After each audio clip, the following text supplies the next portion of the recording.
Comment calculer ou connaître ses besoins caloriques? Quand on veut perdre ou prendre du poids, c'est une question qu'on doit se poser. Pourquoi? Simplement parce que pour perdre ou prendre du poids, nous devons nous placer en déficit ou en surplus calorique. Donc consommer moins de calories que nous en dépensons pour perdre du poids ou au contraire, consommer plus de calories que nous en dépensons pour prendre du poids. D'ailleurs, la calorie en elle-même est un terme très répandu, surtout dans les métiers qui touchent de près ou de loin aux températures, comme un plombier ou un frigoriste par exemple. Mais nous, ce qui nous intéresse réellement, ce sont les kilocalories, abrégées en kcal sur l'emballage de tes aliments. Mais revenons à nos moutons. À l'instant, on vient de parler de la dépense et de la consommation énergétique. Si tu les mets en lien tous les deux, tu obtiens la balance énergétique. Donc énergie consommée d'un côté et énergie dépensée de l'autre. L'énergie consommée correspond simplement aux aliments que tu consommes, qu'ils soient liquides ou solides. Par aliments liquides, j'entends les sodas ou l'alcool par exemple, et comme alimentation solide, ça va être plus tes repas classiques. L'énergie dépensée, elle, dépend de plusieurs facteurs. Le premier facteur et le plus important, c'est ton métabolisme de base. Donc l'énergie que ton corps a besoin pour fonctionner de manière autonome. Ta respiration, ton battement de cœur, ton système digestif par exemple.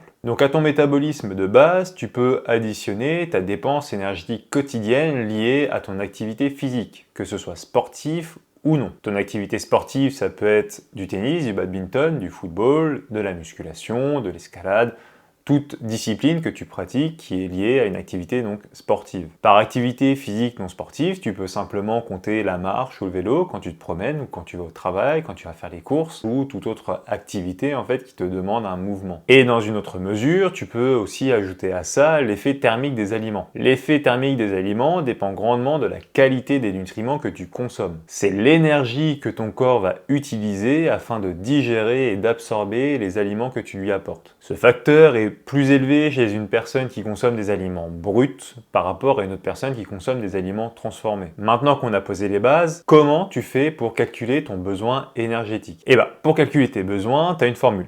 Enfin, tu as plutôt des formules. Mais on va plutôt en utiliser une, celle de Harris et Benedict, car elle est plus simple à utiliser par rapport à celle de Black et Hall, qui est beaucoup plus complexe, mais aussi plus répandue. J'affiche également ces formules en description, comme ça si tu veux prendre le temps de les lire, tu pourras le faire tranquillement. Voici la formule pour les hommes, et voici la formule pour les femmes. On va maintenant prendre la formule pour hommes.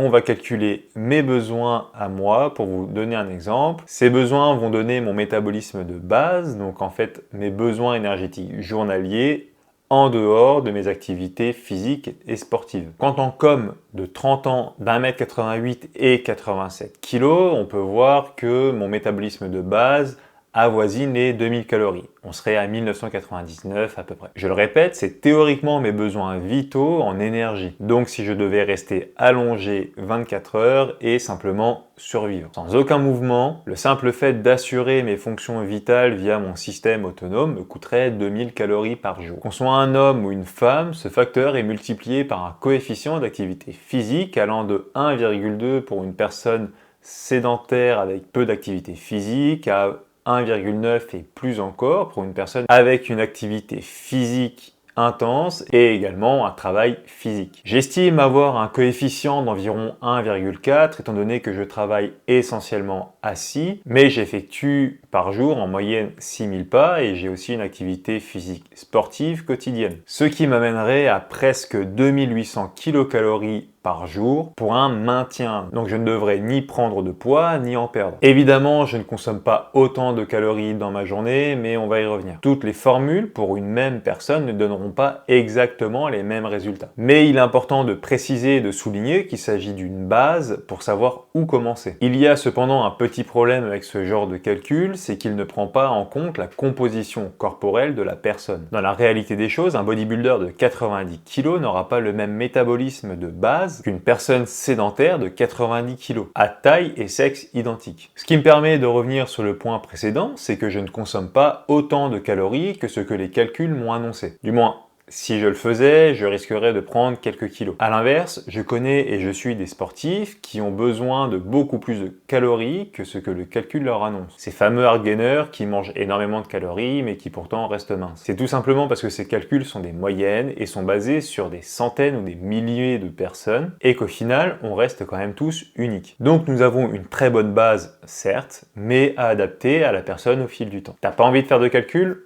Je comprends. Il y a une autre manière de procéder qui peut être à la fois extrêmement précise et extrêmement fausse, puisqu'elle dépend totalement de ce que toi, tu vas renseigner, et ça s'appelle un journal alimentaire. Un journal alimentaire, c'est un petit peu ton journal intime, mais de la bouffe, dans lequel tu renseigneras absolument tout ce que tu as consommé dans ta journée. C'est souvent sous forme d'application, et l'application la plus répandue pour ça, c'est MyFitnessPal. Pourquoi c'est très fiable? Parce que tu peux savoir à la calorie près ce que tu as consommé. Et donc, si tu te pèses à J1 et J7 par exemple, ou J14 pour ceux qui se pèseraient toutes les 2 semaines, tu peux croiser l'évolution de la courbe de ton poids avec ton total calorique hebdomadaire. Et donc, si tu connais ton total calorique hebdomadaire, tu peux facilement connaître ton total calorique quotidien. Parce que oui, tes journées étant elles aussi uniques, tu peux tout à fait prendre ton total calorique hebdomadaire et en faire une moyenne quotidienne. Tu connaîtras au fil des semaines, avec de plus en plus de précision, ton besoin énergétique. Tout à l'heure, je t'ai dit que ça pouvait être aussi complètement faux. Car oui, si tu consommes un petit snack régulièrement et que tu ne le rentres pas dans ton journal alimentaire, au final, ce sera complètement faussé. Par petit snack, j'entends un petit bout de pain, un bout de chocolat ou une pâtisserie par exemple. Effectivement, ponctuellement dans ta semaine ou dans ton mois, ça a un impact presque négligeable. Mais au plus cette action est répétée et au moins ton journal sera exact. Jusqu'à au final te retrouver avec un journal qui n'est pas à jour et des résultats de total calorique hebdomadaire par exemple complètement faussés. Même si tu renseignes absolument tout ce que tu manges dans ton journal alimentaire, tu peux avoir un écart de quelques dizaines, centaines de calories dans ta semaine, ce qui est négligeable, mais si tu n'es pas assez précis dans ton suivi, tu pourrais te retrouver avec un écart de quelques milliers de calories, ce qui est absolument énorme. Chaque personne est unique à sa propre façon de travailler, certains sont des maniaques du contrôle, ont un œil sur absolument tout ce qu'ils font et ce qu'ils consomment. Ils connaissent leur corps sur le bout des doigts et arrivent même à estimer avec plus ou moins de précision leurs dépenses de la journée suivant leur quotidien, quand d'autres auront besoin ou envie d'être guidés et accompagnés, car effectivement, c'est un procédé qui peut être stressant et prendre énormément de temps. Je n'ai volontairement pas parlé de macronutriments, donc glucides, lipides, protéines dans cette vidéo, ça peut faire le sujet d'une autre vidéo et je voulais pas qu'elle dure 3 heures. Je t'invite à prendre les calculs que je t'ai laissés en description, à faire toi-même le calcul et à me les donner en commentaire.